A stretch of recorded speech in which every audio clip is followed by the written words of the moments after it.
pausa que vamos a conversar con Luis Reyes, ex director de presupuesto, miembro del Partido de Liberación Dominicana. Hoy vamos a hablar de todas esas cifras que compartió el presidente Luis Abinader el pasado miércoles y que uno se queda sorprendido de que el país va bien, no habrá reforma. ¿Qué tan cierto es eso? Pero también, al darle la bienvenida a don Luis, también quisiéramos su impresión sobre la muerte trágica de don Reinaldo. Buenos días, don Luis.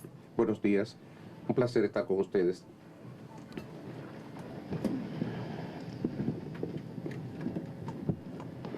Tú sabes que el Partido de la Liberación Dominicana, sus miembros, estamos consternados con la desaparición de Reinaldo Páez Pérez, una persona que no solamente fue un ejemplo como militante del Partido de la Liberación Dominicana y como dirigente, sino también una persona querida, respetada y un hombre sobre todo decente.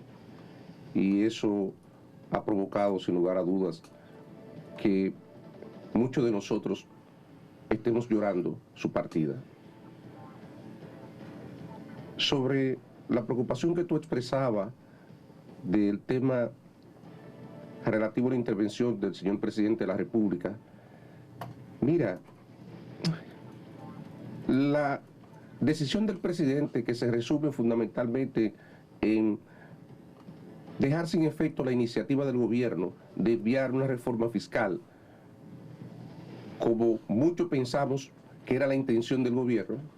Más allá de eso, el presidente ha dicho que ellos han podido reasignar gasto, tomar gasto de algunas instituciones y reasignarlo a otros programas. Uno no lo ve porque cuando uno piensa, por ejemplo, que la Oficina Supervisora de Obras del Estado, OISOE, desapareció, en realidad OISOE, sus empleados se integraron a un nuevo ministerio. Cuando uno ve la ejecución presupuestaria, eso no se aprecia.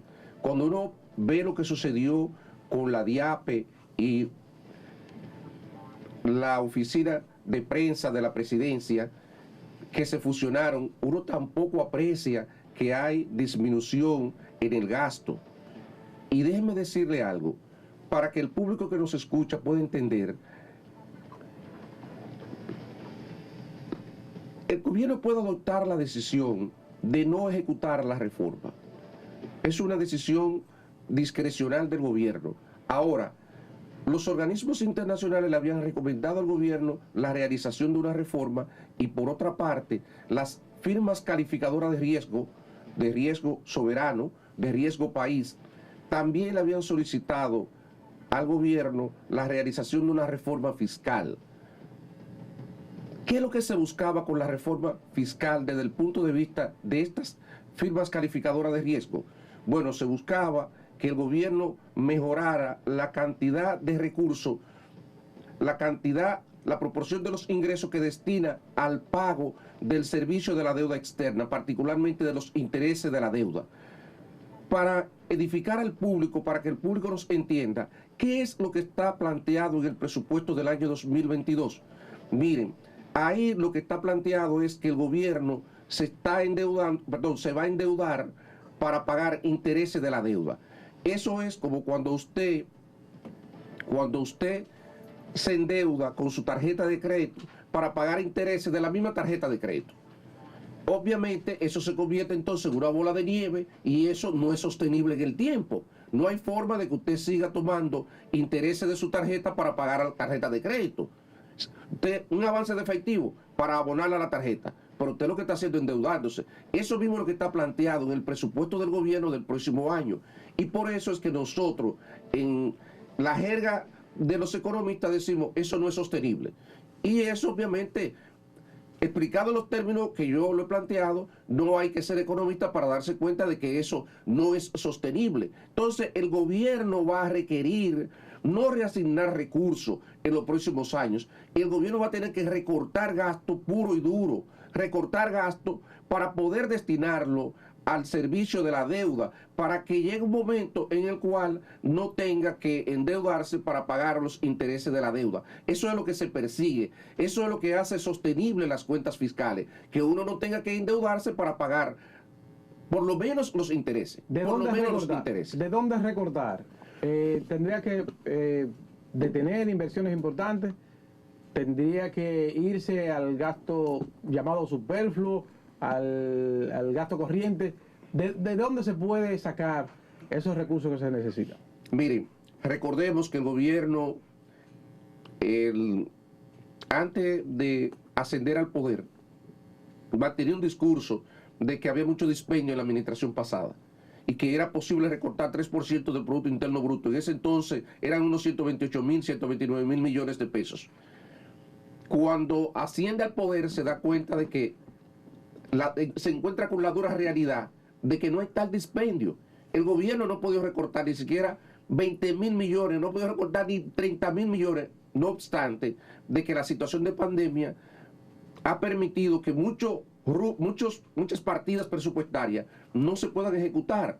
Por ejemplo, hay muchas cosas que tienen que ver con viáticos, con pasajes aéreos. Prácticamente como estamos confinados, una economía confinada, pues los gastos, hay muchas partidas de gasto que no se han ejecutado, pero esas partidas de gasto no son tan significativas en el Estado. Pero también, don Luis, hay un tema de ejecución presupuestaria. Lo hay. ¿Hasta dónde eso es bueno o es malo para el gobierno dominicano que tenga una planificación de un presupuesto y que llegando ya casi al final del año todavía no se haya ejecutado más del 60%? Bueno, eso es que tiene que ver con el gasto de capital. El gasto de capital. El gasto de capital. Obviamente, en un país donde hay tantas necesidades que uno ve todos los días en la noticia, en los medios de comunicación, uno se encuentra con comunidades que se quejan por los problemas de aguas negras, los problemas, por ejemplo, de que falta un puente, cantidad de dificultades, calles sin asfaltar, la gente en medio del polvo, en medio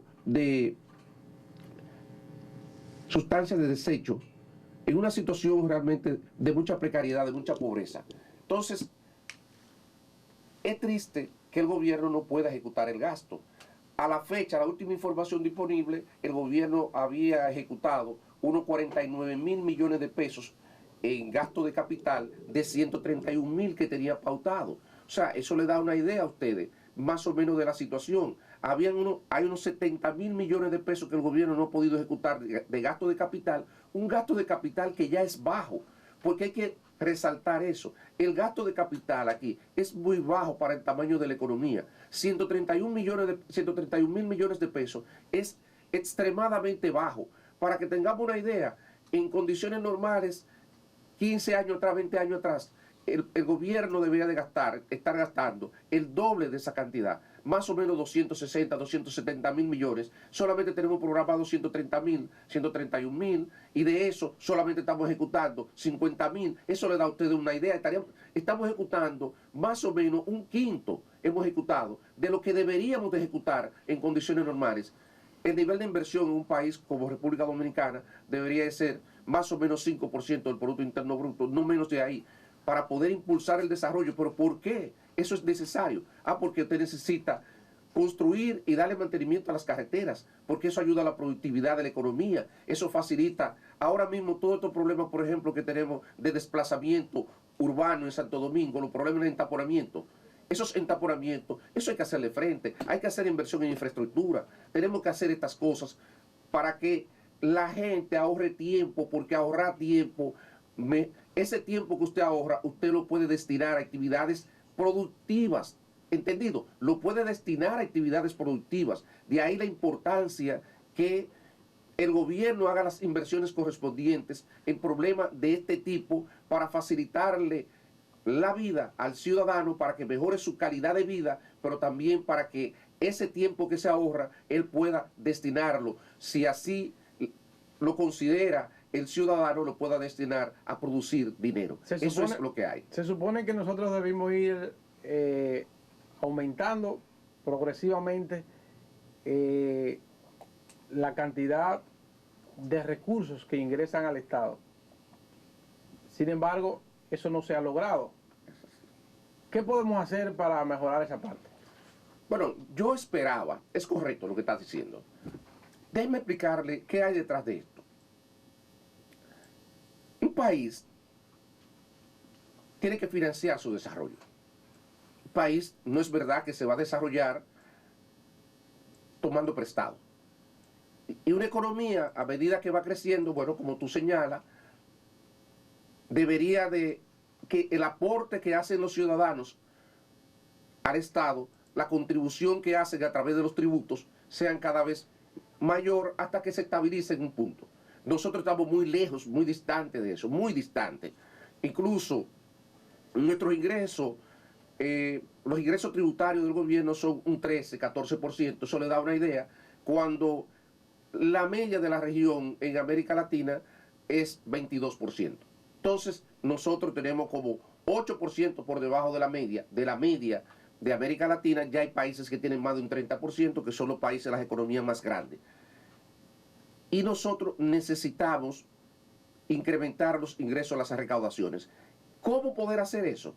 Mire, yo creo que nosotros, ya las escalas que nosotros tenemos en nuestras figuras, en nuestras principales figuras tributarias, como el ITEVIS, el impuesto sobre la renta, están en el promedio o más alta que el promedio de América Latina, lo cual quiere decir que tenemos poco espacio para eso. Yo pienso que una manera del gobierno incrementar sus ingresos va a ser, obviamente, tiene que adoptar medidas administrativas. Una de ellas va a ser evitar la evasión y evitar la elusión hasta donde sea posible, cerrando algunas brechas. Por ejemplo, el gobierno va a tener que invertir de manera masiva en todo lo que es el control de las ventas y del ITEVIS en los comercios. Pero sobre eso, todo, se avanzó mucho en eso, don Luis, con la pasada administración y con las pasadas administraciones desde Juan Hernández. Hay un control casi no, que, pero no. todavía la evasión es muy alta. Y eso tiene un efecto doble, porque recordemos, lo que tú no declaras como venta, porque lo evade, porque sencillamente no lo declara como parte del ITEVIS que va a pagar, de eso tú tampoco pagas impuestos sobre la renta. Entonces tiene un efecto doble. Por eso es que cerrar la evasión del ITEVIS ayuda las recaudaciones. El gobierno creo que se va a adentrar por ahí porque no tiene otra alternativa. Las otras cosas que tiene en realidad es poco. Puede mejorar, por ejemplo, la valoración de los bienes inmuebles para cobrar más IPI, el impuesto a la propiedad inmobiliaria. Puede hacer eso, podrá adoptar algunas otras medidas, pero en realidad eso no son montos tan significativos. No. Eso no son montos tan significativos. Aquí, donde hay montos significativos, es en tres partidas: la evasión del ITEVIS y la evasión del impuesto sobre la renta, y obviamente hay exenciones a sectores productivos. Pero las exenciones a sectores productivos están por leyes, establecidas por leyes, y habría que hacer una reforma para uno modificar esas eso. exenciones que yo creo que es de lo que más se ha hablado en los últimos días, y lo vimos también en una discusión en el Senado, las exenciones no contemplan un desmonte como está pasando ahora, por ejemplo, con el tema del subsidio eléctrico. ¿Eso es eterno? Como está contemplado aquí, no es eterno. Si usted toma, por ejemplo, el turismo, dura 10 años, pero lo que pasa es que no hay una prohibición para que haya un reenganche. Okay. ¿De acuerdo? Te construye, y al término, cuando se le va a vencer las exenciones, sencillamente usted hace una nueva inversión y solicita que se le reconozca, y entonces eso es lo que lo hace prácticamente a perpetuidad. Exacto. Esas son de las cosas que habría que modificar. De hecho, uno de los criterios que debería de tener una buena ley de incentivo es precisamente que sea finito en el tiempo. Claro. Que sea finito, y obviamente debería de tener algunos criterios que estén más definidos, que permitan medir el aporte real de esos proyectos, su contribución a la economía. Eso lo pasaba con la ley de incentivo fronterizo, Igual. que era finito. Bueno, acaban de hacer una extensión de la ley, pero supone que debió terminar el año pasado. Debió de concluir el año pasado, así es. Se hizo una extensión, se ampliaron los plazos, pero el tema es que todas las leyes deberían de establecer, ese es uno de los primeros criterios, los incentivos deben ser finitos en el tiempo. El tema, aquí hay a raíz de la pandemia, aquí se dio una situación, y es que un segmento importante de los sectores productivos pequeños y micros no podían acceder a las ayudas del gobierno porque eran desconocidos para el gobierno. Una barbería, un colmado, un salón de belleza. El gobierno no sabía que eso existía porque esas personas no son contribuyentes es del impuesto sobre la renta. La del salón paga el ITEVIS cuando va a comprar el champú, pero quizás lo compra como un consumidor final, no necesariamente como un negocio. Entonces, yo siento que en el Estado Dominicano, nosotros como país, desperdiciamos la oportunidad para ver ahí un segmento importante al que se pueda transformar en contribuyente. ¿Qué podemos hacer como país y hasta dónde puede llegar el brazo impositivo del Estado hasta esos segmentos de los sectores productivos? Mira, bueno, qué bueno que tocáramos el tema, porque eso tiene que ver con la informalidad. Nosotros estamos hablando de una economía que alrededor de un 50% son, de alguna manera, o empleados, porque no necesariamente tienen que ser empresas, pueden ser empleados por cuenta propia, o también pueden ser pequeños negocios como tú defines, el caso de una barbería, el caso de un salón, que no está formalizado. Sencillamente, cuando decimos no está formalizado, para que el público no entienda, es una persona que no declara el impuesto sobre la renta, que posiblemente incluso ni siquiera paga la seguridad social, tampoco paga la seguridad social. Es fácil establecerlo porque nosotros tenemos aproximadamente 4.5 millones de empleados, eso es lo que reflejan las encuestas, y de eso tenemos 2.2 millones registrados en la seguridad social. Eso le da una idea de que más o menos la mitad de la población sencillamente no tributa, digamos, mediante una declaración, sí, como ustedes señalan, a través de lo que son la compra, el pago del ITEVIS, pero lo que es impuesto sobre la renta no se hace eso. Como sociedad, el Estado va a tener que seguir haciendo esfuerzos porque se sigan incorporando este tipo de negocio y este tipo de personas. Aquí tenemos muchos profesionales liberales, médicos, ingenieros, abogados, que tampoco tributan. Y yo creo que hay que hacer un esfuerzo, sobre todo con estos últimos, para que ellos puedan contribuir al Estado. Obviamente, nosotros tenemos como sociedad que revisarnos por lo siguiente. Nosotros queremos un Estado que nos dé seguridad ciudadana, una buena seguridad ciudadana. Ahora, yo no he visto un país con un nivel de ingreso como tiene República Dominicana, perdóname, el gobierno, con un nivel de ingreso como tiene el gobierno, que pueda financiar una buena policía. Esa es la realidad. Nosotros queremos tener buenos servicios de salud y una buena educación. Y déjenme decirle algo, con niveles de 13% de presión tributaria, no hay ningún país que haya alcanzado eso. De hecho, nosotros hemos alcanzado demasiado.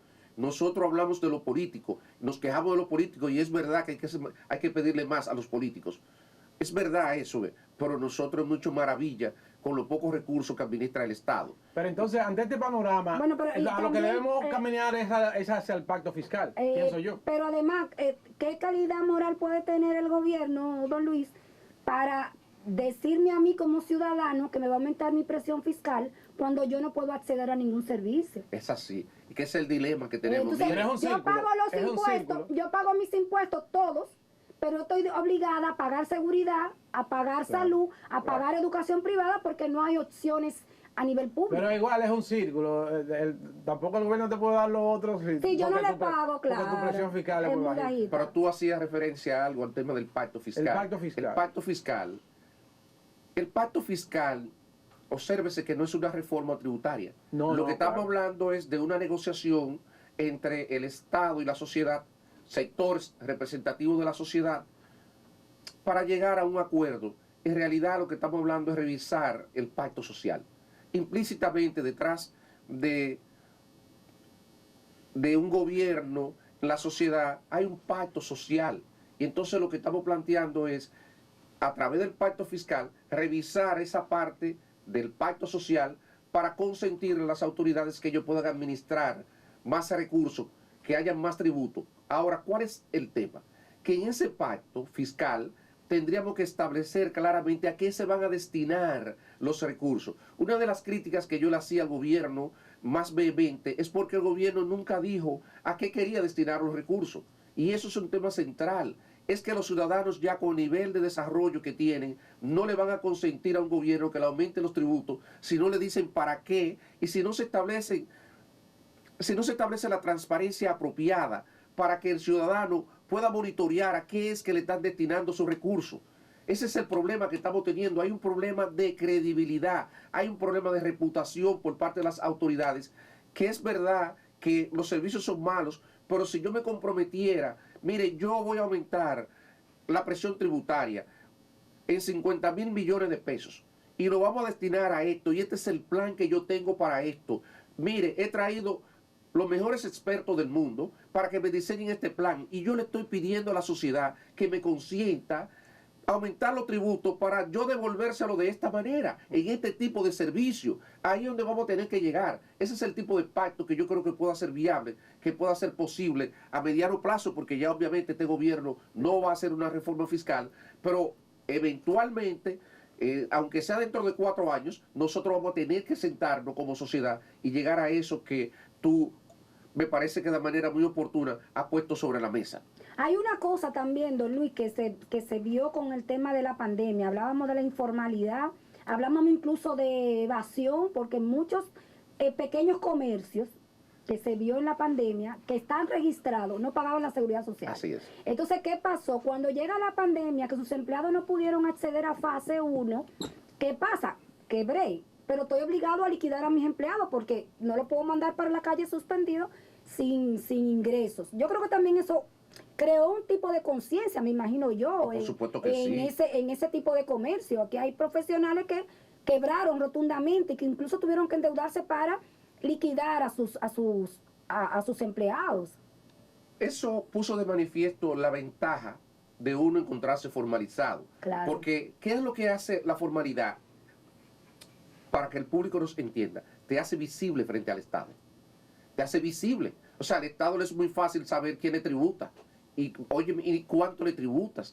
Entonces, en un escenario como ese, donde el Estado tenía que socorrer a las personas y tenía que socorrer también a los pequeños negocios y al sector empresarial en sentido general, de pronto se encontró que nada más podía ubicar a quienes, a los que eran visibles, a los que eran visibles.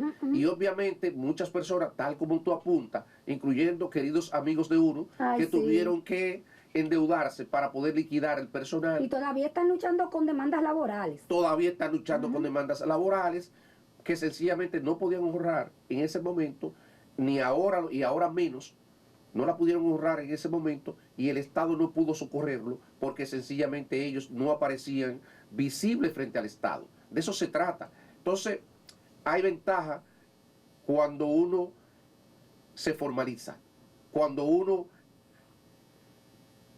paga los tributos.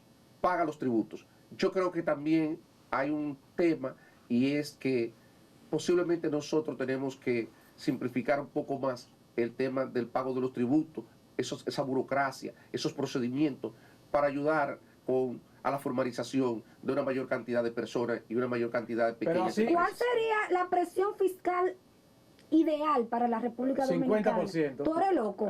Eso en países 50%. Desarrollados. No, Suecia, no estás hablando de la ideal. Tú estás hablando de la ideal. Dinamarca. Tú estás hablando Noruega, de la ideal.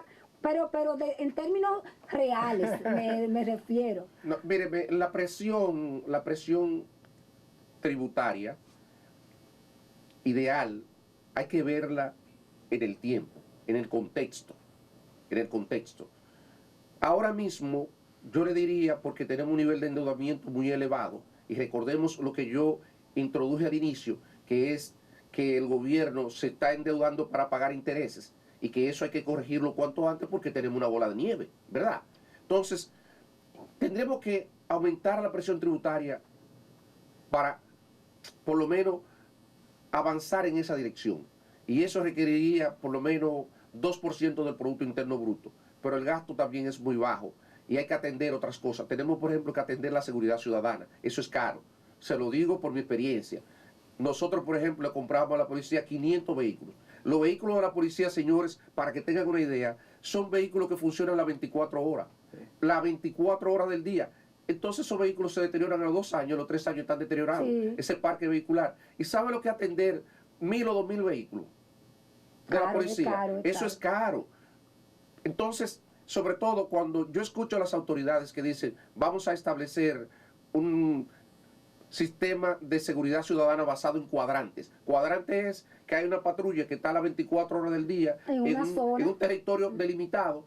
Él está patrullando de manera motorizada, sea en un vehículo de 4 gomas o uno de 2, pero se está movilizando, está gastando combustible, hay que darle viático, hay que tener el personal para tenerlo 24 horas, además del entrenamiento y todas estas cosas que se hablan. Estoy hablando la parte del gasto propiamente. ¿Cuánto cuesta eso? Eso cuesta, señores, como 2 veces o 3 el presupuesto de la policía actual. Entonces, amén de aumentar los salarios y de muchísimas otras cosas.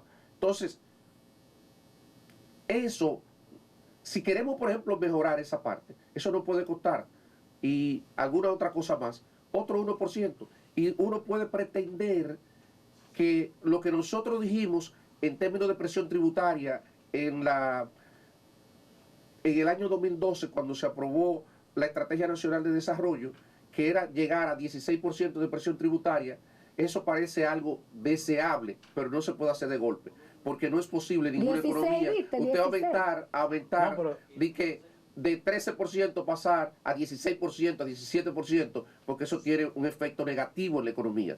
Entonces, como tiene un efecto negativo, es gradual, que hay que hacerlo. Es gradual. Usted tiene que proponerse, que usted dice, yo voy a ir aumentando, voy a hacer una reforma, digamos, de 2%, y cada 2 años, 3 años, 4 años, yo voy a ir aumentando 1% del Producto Interno Bruto hasta que lleguemos, digamos, a una presión tributaria de por lo menos 18%. 18 en lo próximo, con eso, más o menos, nosotros podríamos manejarlo en los próximos 10 años, 15 años. 16, no 50, no 40, como en esos países desarrollados. ¿Cuál es el país con mayor presión fiscal? Suecia, son los países nórdicos. Los países nórdicos tienen presiones tributarias muy altas, muy elevadas. La calidad de vida es buena. Su presión tributaria se acerca al 50%, 45% en los países nórdicos. Y esa gente tiene salud, educación, todo público y vacaciona. Así es. Y vacaciona. Yo no estaría en contra de que se suba la presión tributaria, pero que yo pueda ir tranquila a un hospital a buscar mis servicios de salud. Y que no tenga que tú mandar a tu hija a un hospital, a una escuela privada. Exacto. Y que no tenga que poner una cisterna en tu casa y un tinaco, que no tenga que tener un guachimán. Es complicado. Es complicado. Pero uno espera que el gobierno pueda llegar, porque también es como dice Wilkin, primero hay que dar para luego recibir, pero el tema de la corrupción es importante, don Luis, también. Hasta que no terminemos con esa cultura, el ciudadano no se va a sentir confiable en seguir dándole dinero al gobierno. Mira, yo quizás cuando Juan Hernández fue la época en que la Dirección General de Impuestos Internos tuvo un mejor contacto con los periodistas, porque todos los procesos que encaminó Juan Hernández los socializó primero con los periodistas que cubríamos el área económica. Todo eso de comprobantes fiscales, impresoras fiscales, nosotros lo conocimos el año antes de implementarlo. Y nunca he visto ninguna acción de ninguna autoridad como de ir, tú tomas cualquier arteria comercial de esta, como la Isabel Aguilar, o la circunvalación de los ríos, donde hay un negocio por casa. Y nunca he visto una acción del Estado yendo negocio por negocio para explicarle a ese negocio las ventajas de regularizarse, la ventaja de convertirse en contribuyente. Nunca he visto una acción en ese sentido. Y ahí pudiéramos reducir significativamente si se hace una acción de esa naturaleza, pudiéramos reducir significativamente la informalidad. Yo creo que sí, yo creo que lo que tú planteas es válido. Es válido. Yo creo que se necesitan acciones adicionales por parte del gobierno para poder incorporar mayor cantidad de negocios, de pequeños negocios y mayor cantidad de personas a que aporten. Y hay una oportunidad ahora con eso. Hay una oportunidad buena después de todos estos problemas de la pandemia. Con la pandemia fue el momento, el mejor momento fue ese, porque esos negocios informales estaban sufriendo las consecuencias de ser informales. Era fácil convencerlo a ellos, mire, el Estado no lo ve a usted porque usted es informal, usted no existe para el Estado. Así es. Bueno, muchísimas gracias, don Luis, por estar con nosotros tempranito y buen fin de semana. Gracias a ustedes. Levantarlo tan temprano un sábado. Sí, pero vino contento. Ah, bueno.